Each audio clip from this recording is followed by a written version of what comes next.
Saya minta maaf kalau masih ada yang belum. Kita sedang bekerja keras. Mungkin listrik yang belum ya.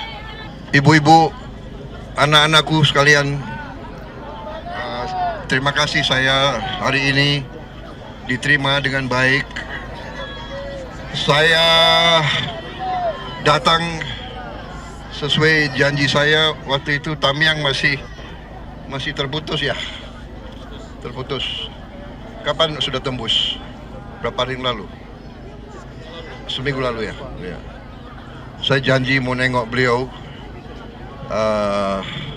Saya lihat keadaan, insya Allah bersama-sama kita akan memperbaiki keadaan ini. Pemerintah akan turun, akan membantu semuanya ya.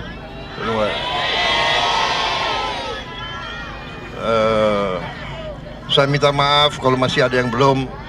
Kita sedang bekerja keras. Mungkin listrik yang belum ya. Sudah mulai? Oh, oke. Iya. Ya, kita berusaha. Kita tahu di lapangan sangat sulit ya. Keadaannya sulit, jadi kita atasi bersama. Saya kira itu saja ya. Ya, mudah-mudahan kalian cepat pulih, cepat kembali, cepat normal. Kita sekarang harus waspada, hati-hati. Kita harus jaga lingkungan kita ya. Alam kita harus kita jaga. Kita tidak boleh tebang pohon sembarangan. Saya minta pemerintah daerah semua lebih waspada, lebih awasi ya.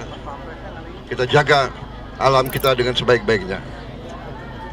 Download Tribun X sekarang, menghadirkan lokal menjadi Indonesia.